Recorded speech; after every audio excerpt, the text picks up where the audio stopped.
ضربه سر و خطرناک به بیرون میره.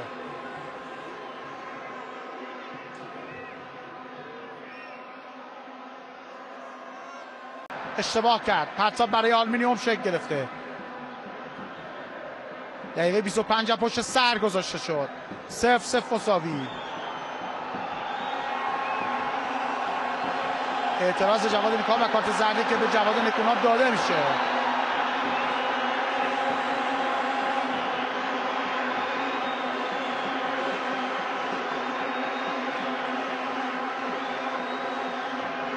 همچنان معترضند و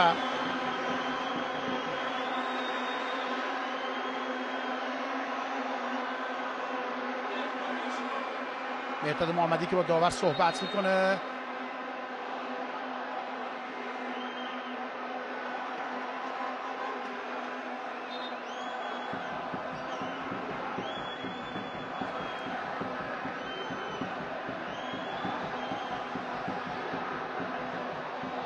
آلومینیوم از زمانی که به لیگ برتر اومده در واقع همیشه تیمی بوده که در برابر مدعیان به سال کوتاه ضربه سر اول را مدافعی زدن.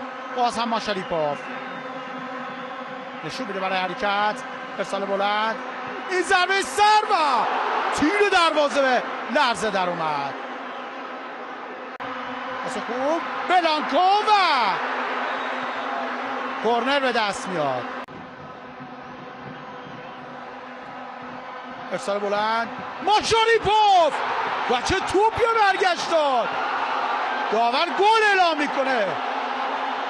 ضربه سر بلانکو بود. ارسال خوبی که از سمت چپ انجام که تیم خطرناکی نشون دادن. حتی در 30 دقیقه پایانی هم این ضربه سر از بلانکو و توپی که اینجا ببینید در تصویر این ضربه سر زده شد. تشکر از همکاران خوبم و علیرغم اینکه توپ رو به سبک جاودزاده در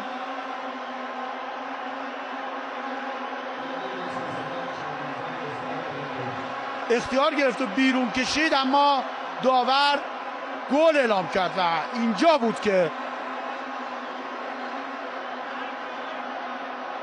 به نظر تو از خط عبور کرده بود. این چیزی که دیده شد در این صحنه،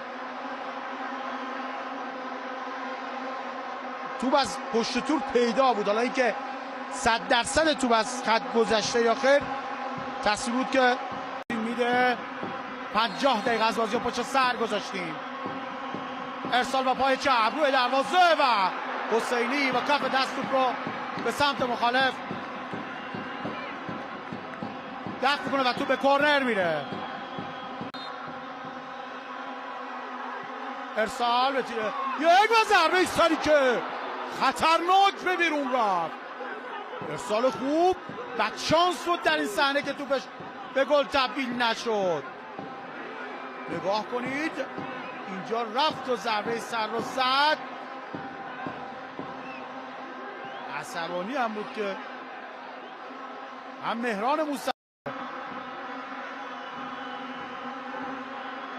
تغییر سیستم هم داده. مجتبی حسینی با 4 مدافع بازی میکنه در این دقایق. ارسالی که انجام میشه، حسینی این ضربه سر و حسینی توپ رو در اختیار میگیره. بازی به خوبی عوض شد. اگر کنترل کنه چقدر خوب ارسال کرد و سرزب فرستاد توپ پس. 86 دقیقه از بازی پشت سر گذاشته شد. ارسال بلند حسینی یه لحظه اشتباه و داور اعتقاد داره تو شرمین بزرگ با قهاری میتونه ارسال کنه. نقی‌زاده ارسالش و این ضربه سر خطرناک به بیرون میره. چقدر عصبانیه.